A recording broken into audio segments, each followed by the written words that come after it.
Halo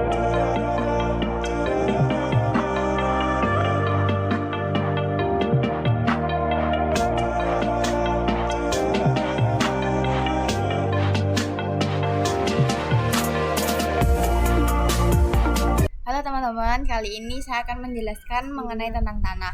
Apa sih yang kalian tahu mengenai tanah?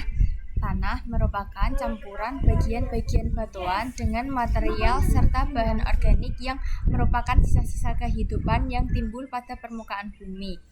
Di sebelah kanan ada ilustrasi tanah itu seperti itu ya teman-teman. Selanjutnya ada proses pembentukan tanah. Pada dasarnya, tanah terbentuk melalui proses geologi yang melibatkan pelapukan batuan dan pengendapan bahan-bahan organik. Proses-proses tersebut membutuhkan waktu yang sangat lama, biasanya berlangsung dalam skala ribuan hingga jutaan tahun. Kemudian ada faktor-faktor yang mempengaruhi proses pembentukan tanah, yaitu yang pertama ada iklim, yang kedua jenis batuan, yang ketiga vegetasi, yang keempat fotografi, topografi, dan yang kelima ada waktu mempengaruhi pembentukan tanah. Apa fungsi tanah bagi makhluk hidup? Itu ada 5. Yang pertama adalah media tanam tumbuhan. Tanah merupakan media akar tumbuhan untuk bertumbuh. Yang kedua adalah penyaringan dan penyimpan air dalam ekosistem. Misalnya adalah ketika hujan turun. Nah, air hujan itu akan diserap oleh tanah, kemudian dimanfaatkan oleh tumbuhan dan digunakan untuk mengisi air bawah tanah seperti sungai, laut, danau, dan masih banyak lagi. Yang ketiga adalah tempat hidup organisme, di mana tanah digunakan untuk tempat organisme seperti cacing, kaki seribu, semut, lipan, dan masih banyak lagi.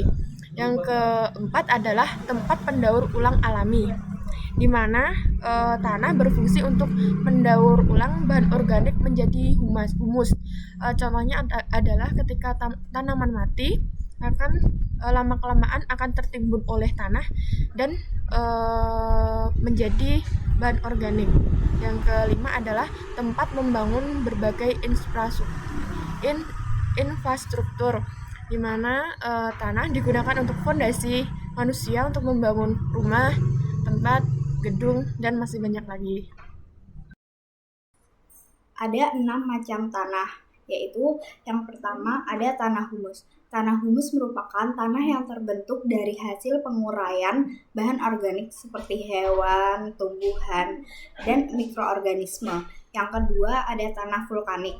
Tanah vulkanik merupakan perlapisan tanah yang berbentuk oleh hamparan material letusan gunung berapi saat meletus. Tanah ini biasanya tandus. Yang ketiga ada tanah aluvial yang berbentuk dari pengendapan sedimen yang dibawa oleh sungai, danau, atau cekungan dataran rendah. Yang keempat ada tanah kapur. Tanah kapur adalah tanah yang berbentuk dari pelapukan batuan kapur dan memiliki kandungan kalsium karbonat bebas. Yang kelima adalah tanah laterit. Tanah laterit adalah tanah yang banyak mengalami pencucian air hujan sehingga berwarna pucat dan kemerah-merahan atau kekuning-kuningan dan kondisinya itu tidak subur. Tanah ini biasanya ditumbuhi rumput atau alang-alang. Yang keenam ada tanah padas. Tanah padas merupakan tanah yang sangat padat dan memiliki kandungan organik yang rendah atau di dalamnya dikeluarkan oleh air yang berada di lapisan tanah atasnya. Bagaimana kita dapat menjaga tanah kita? Yang pertama adalah pemberian pupuk organik yang berasal langsung dari alam.